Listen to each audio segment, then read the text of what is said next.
Dans le pli du synclinal, c'est le Pilpon 2024 à Saint-Gervais-Mont-Blanc avec Florian de la Salle. Quelques mots de Florian de la Salle et de Jean-Marc Payex, maire de Saint-Gervais-Mont-Blanc. Donc l'exposition intitulée Dans le pli du synclinal, je présente des travaux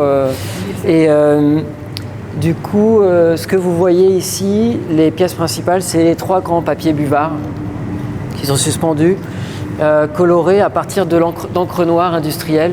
Et donc j'emprunte une technique de chimiste, la chromatographie, qui fait remonter par capillarité ici un liquide dans un solide, des encres aquarelles, des encres noires dans du papier buvard. Et le fait de faire remonter par capillarité, ça dissocie les éléments et ça rend visible les couleurs qui composent le noir.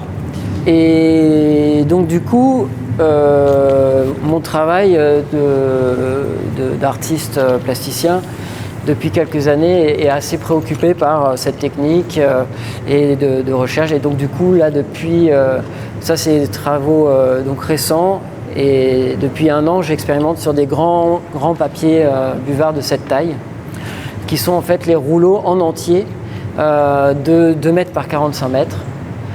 Qui sont actuellement, avant vendus pour en fait la conservation d'œuvres. Donc c'est assez drôle que c'est en fait pour absorber quand il y a des dégâts ESO dans les musées, dans les bibliothèques, et donc voilà. Et les effets, en fait, c'est la chimie. De ce que vous avez dit, vous faites rien, vous laissez tremper. Exactement. Et ça remonte. Voilà. Et en fait, c'est un hommage. Tout le monde peut le faire. Hein. Mais oui. Et il y a un on hommage. On fait l'expérience au collège. Voilà, on fait. Mais je suis d'accord.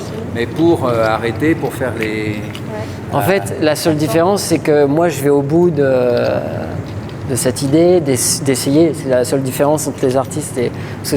Oui, on a des idées, mais moi, les artistes, ils vont au bout de leurs idées et de leurs préoccupations. Mais comment vous arrêtez la montée des... Alors, j'enlève le bac. En fait, la technique, c'est dans une gouttière, je trempe là, pour ça, il faut 90 litres d'encre. Je trempe le papier complètement déroulé, et puis au bout d'un moment, je le retire, parce que ce qui m'intéresse, c'est qu'on ait cette bande blanche aussi pour voir cette question d'horizon, voilà, parce que ça, pour moi, ça rappelle un peu des paysages. C'est là où je quitte le champ des sciences, et du côté sensible qui est celui de l'art. Et le fait de la faire en grand comme ça, c'est proposer une forme d'immersion dans cette expérience et voilà, un plongeon dans la couleur, dans le paysage. Et voilà, pour moi, il y a quelque chose. Voilà, et comme vous dites, il y a un geste en fait très simple. Moi, je compte des gouttes, je fais tremper là-dedans, mais ça révèle en fait. Les artistes sont assez intéressés par ces questions de révéler ce qui est invisible. Ici, les couleurs qui composent le noir. Et il y a voilà, des paysages organiques malgré ce geste très minimal protocolaire. Il se forment des choses qui est liées à la géométrie des molécules, du papier, de cette rencontre. Et pourquoi il y a des couleurs différentes alors, parce que c'est des encres différentes. C'est 3 encres noires industrielles différentes. Parce qu'en fait, du noir, il y en a plein de types. Il y en a qui ont des reflets bleus, violets, rouges. Voilà, il y en a plein qui ont des teintes un peu différentes. Et donc, voilà, moi, je me suis amusé à en expérimenter plein, à les diluer. Je fais des jeux de chimie, de dilution. Et à un moment donné, j'en extrais quelques-unes et je choisis un essai que je fais sur grand. Voilà. Et du coup, on observe aussi la décomposition de la couleur. De la couleur. Avec les bleus qui remontent, voilà, qui remontent plus vite. Voilà, et c'est un peu aussi un hommage à l'observation scientifique. Pour moi, c'est un geste qui fait œuvre, quelque chose qui un peu en retrait. Voilà, mon travail, c'est d'observer, prendre le temps des choses. Voilà, c'est une sorte de rapport au monde que je vais défendre aujourd'hui. Petit synclinal en porcelaine, la coloration elle est faite comment? Il y a des petites surprises c'est pareil. dans le labyrinthe. Donc il y a un petit synclinal en porcelaine là-bas. qui est plein de couches en porcelaine qui est plié, et j'ai fait remonter par capillarité, pas là de l'encre noire parce que les encres noires c'est organique, donc à la cuisson ça disparaîtrait, mais des sels minéraux. Et j'ai fait en parallèle de ce travail plein d'essais aussi sur porcelaine où je laissais remonter par capillarité de l'encre. C'était pour moi lié à un questionnement où je m'étais dit mais comment je vais, parce que j'ai fait un post-diplôme de recherche à Limoges autour de la pâte porcelaine, et je m'étais dit comment je vais colorer cette matière sans la peindre. Et donc était venue à ce moment-là cette idée d'utiliser ce principe pour la colorer. Et du coup j'utilise des sels minéraux qui sont pas pas utilisés en C'est bon parce qu'il y a des gens derrière.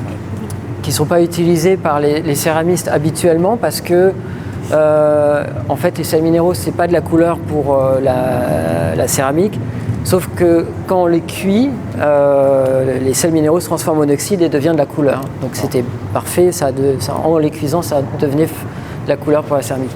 Et donc là c'est un mélange de cobalt, de cuivre et de fer qui font du noir, mais le fait de faire remonter aussi encore une fois par capillarité, ça dissocie et ça révèle des couleurs.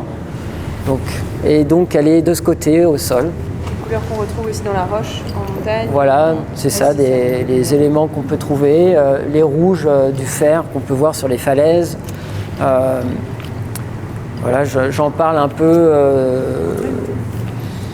Pour moi, il y a un rappel aussi par rapport à mon rapport que j'ai pu avoir à la montagne, à la manière de l'emprunter, parce que j'ai pratiqué pas mal la montagne. Et donc il y a ce rapport aux couleurs des falaises, du paysage, comme j'en parlais. Ouais, du fond du ciel, de voilà. la forêt.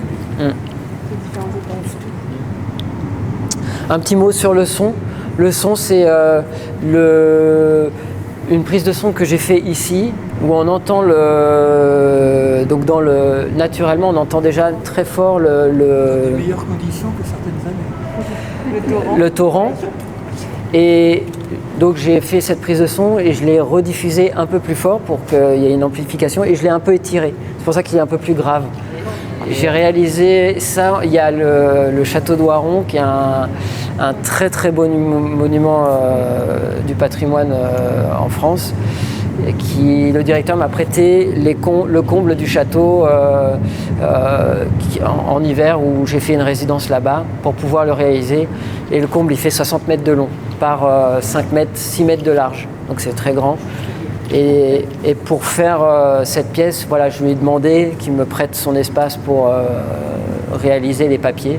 Après le montage de l'expo, des structures en fer, tout a été réalisé sur place, soudé, etc. Et donc, ravi de vous accueillir ici et d'avoir une nouvelle expression artistique. Donc, à Saint-Gervais, depuis plus de 20 ans maintenant, on considère que le patrimoine et la culture font partie de ce qu'on doit offrir aux habitants et aux touristes. C'est-à-dire qu'on n'est pas qu'une station de sport, que ce soit l'hiver ou l'été, on est avant tout un lieu de vie. Et ça fait partie en fait de la vie du quotidien, alors avec des moments plus ou moins forts.